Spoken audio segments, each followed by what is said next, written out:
मंदिर के पास चले गए और अना सागर से कुछ दूरी पर चटाई बिछाकर अपने मुरीद के साथ बैठ गए। और इसी वक्त असर का वक्त हो गया, लिहाजा अब रहमतुल्लाहि अलैहि ने हजरत कुतुबुद्दीन बख्तियार काकी रहमतुल्लाह गो अजमीर में अल्लाह की वहदानियत और मोहम्मद सल्लल्लाहु अलैहि वसल्लम की रिसालत का यह पहला ऐलान था। वह लोग इस्लाम को नहीं जानते थे कि इस्लाम क्या है।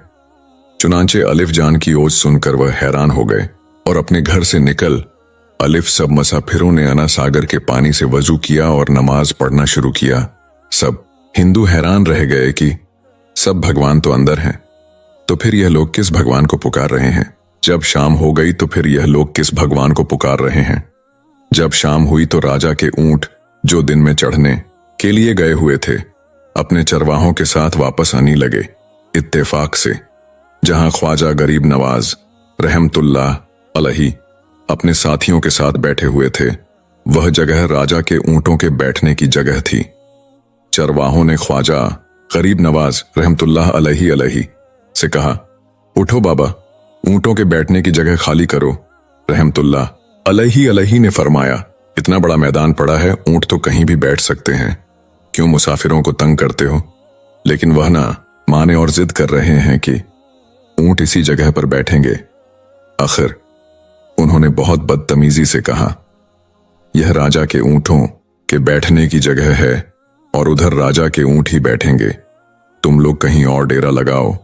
आखिर अब रहमतुल्लाह अलैहि ने उठते हुए हजरत कुतुबुद्दीन बख्तियार काकी रहमतुल्लाह अलैहि से फरमाया, उठो कुतुबुद्दीन, यह कह रहे हैं कि ऊंटों के बैठने की जगह है तो चुल्लू ऊंट ही बैठे रहेंगे।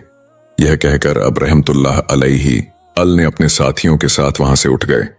अगली सुबह जब ऊंटों को चुराने का वक्त आलिफ और उनको चुराने के लिए जाने लगे तो चरवाहों ने ऊंटों को उठाना चाहा, लेकिन पता नहीं ऊंट तो उठने के काबिल ही नहीं थे।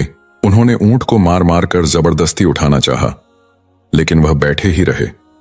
चरवाहे बहुत ज्यादा परेशान थे। ये जो ऊंट उनके एक इशारे पर उठ जाते थे, आज क्या हो गया है, क्यों नहीं उठ पा रहे हैं। आखिर उन्हें याद आलिफ के कल इस मुसाफिर फकीर ने कहा था कि चिल्लूट ही बैठे रहेंगे। लोग इकट्ठा होना शुरू हो गए। कोई कह रहा था कि फकीर कोई काबिल जादूगर है और किसी ने कहा कि वह कोई भगवान का इफ्तार है। धीरे धीरे बात राजा तक पहुंच गई कि एक मुसाफिर फकीर ने राजा के ऊंटों पर जादू कर दिया है। राजा ने ख्वाजा गरीब नवाज रहमतुल्लाह अलैहि को पैगाम भेजा कि तुम कैसे फकीर हो जो बेजवानों को बांध कर रखते हो। यह बेचारे भूख प्यास से मर जाएंगे, इसलिए मेहरबानी करके अपना जादू वापस ले लो। अब रहमतुल्लाह अलैहि ने फरमाया, हम मुसलमान हैं और मुसलमान बद्दुआ नहीं करते, ना ही जादू करते हैं। जाओ कहो जिसके हुक्म से बैठे थे इसी के हुक्म से उठ खड़े हो जाओ। अब जो जाकर उठाया तो ऊंट फौरन उठ गए और हिंदुओं की दिलचस्पी इन मुसाफिरों में बढ़ने लगी। 5 वक्त अजान होती और नमाज की अदायगी की जाती।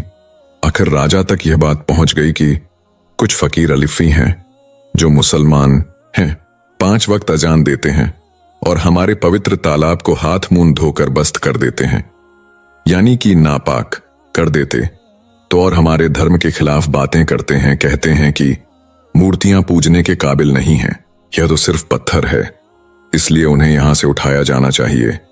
राजा ने फकीरों को पैगाम भिजवाया कि तुम लोग मांस गोश्त खाते हो, हमारे धर्म के खिलाफ बोलते हो, औरतों और हमारे पाक तालाब को अपने हाथ डालकर नापाक करते हो, जो हम बर्दाश्त नहीं कर सकते, इसीलिए तुम लोग यहां से चले जाओ। अब रहमतुल्लाह अलैहि ने फरमाया कि और भी तो जाएगी, लेकिन वह कहने लगे, वह सब हमारे अपने धर्म के लोग हैं और तुम दूसरे धर्म के हो, तुम्होंने तालाब को नापाक किया तो हम बर्दाश्त नहीं करेंगे। अब रहमतुल्लाह अलैहि ने हजरत कुतुबुद्दीन बख्तियार काकी रहमतुल्लाह अलैहि से फरमाया, कुतुबुद्दीन, शायद ये लोग उंडा हमारे पानी पी लेने पर कोई लड़ाई झगड़ा करेंगे। जाओ एक मुश्क जा पानी ले अलिफ, ताकि जरूरत के वक्त कुछ तो पानी मौजूद हो। लिहाजा हजरत कुतुबुद्दीन बख्तियार काकर रहमतुल्लाह अलैहि ने उनसे फरमाया कि चुल्लू हम मुश्क से भर लेते हैं। वो इस शर्त पर मान गए कि तुम्हारा जिस्म पानी से छू नहीं चाहिए। हजरत कुतुबुद्दीन बख्तियार काकी रहमतुल्लाह अलैहि तालाब की सीढ़ियों पर जाकर बैठे और मुश्क जा